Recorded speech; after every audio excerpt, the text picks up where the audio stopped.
হেলিকপ্টারে চড়ে নববধূকে নিয়ে নিজ বাড়িতে ফিরলেন সিঙ্গাপুর প্রবাসী রেজাউল করিম। শনিবার সকাল থেকে বিদেশি নববধূকে দেখতে দূর দূরান্ত থেকে আসা বিভিন্ন বয়সের হাজারো নারী পুরুষ ভিড় করতে থাকে প্রত্যন্ত কর্ণসূতি গ্রামের খেলার মাঠে। গ্রামবাসীর অপেক্ষার পালা শেষে একসময় দূর আকাশ থেকে নেমে আসে রেজাউল ও তার নববধূকে বহনকারী হেলিকপ্টারটি। হেলিকপ্টার থেকে নামার সাথে সাথে সেখানে ছুটে যায় তাদের স্বজন ও এলাকাবাসী। ফুল দিয়ে বরণ করে নেওয়া হয় ইন্দোনেশিয়ান বংশোদ্ভূত নববধূ জেমিম হোসেনকে। প্রায় 17 বছর আগে কাজের সন্ধানে সিঙ্গাপুরে পাড়ি জমান সিরাজগঞ্জের কামারখন্দ উপজেলার প্রত্যন্ত কর্ণসূতি গ্রামের মুকুল হোসেনের ছোট ছেলে রেজাউল করিম। সেখানে তিনি একটি কোম্পানিতে কর্মরত আছেন, আর ইন্দোনেশিয়ান মেয়ে জেমিম হোসেন চাকরি করেন সিঙ্গাপুরের একটি ব্যাংকে। এক পর্যায়ে তাদের দুজনের মধ্যে পরিচয় ঘটে। পরে পারিবারিক সম্মতিতে সেখানে বিবাহ বন্ধনে আবদ্ধ হয় তারা।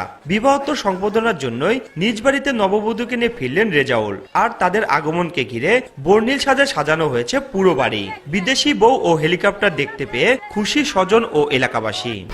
1, 2, 3 ঢাকায় জমি জিতে নিন 100% ক্যাশব্যাক সহ 20 কোটি টাকার পুরস্কার।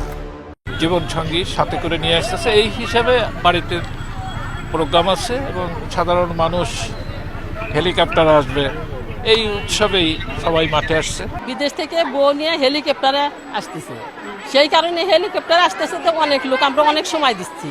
তারপর একটা মাইকও আসছে, সাজানো মাইকও আসছে। হেলিকপ্টার দেখার জন্য আসি, বউ দেখার জন্য আসছে। সবাই নবদম্পতির জন্য দোয়া রাখতেছে এবং তাদের সমস্ত কিছু জীবনে মঙ্গল কামনা।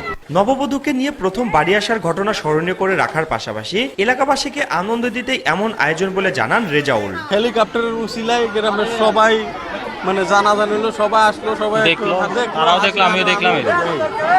এই তো সবসময় এইটার অপেক্ষাতেই থাকে। 2023 সালের নভেম্বর মাসে সিঙ্গাপুরে রেজাউল ইন্দোনেশিয়ান বংশোদ্ভূত মেয়ে জেমিম হোসেনকে বিয়ে করেন। রিঙ্কু কুন্ডু, সময় সংবাদ, সিরাজগঞ্জ।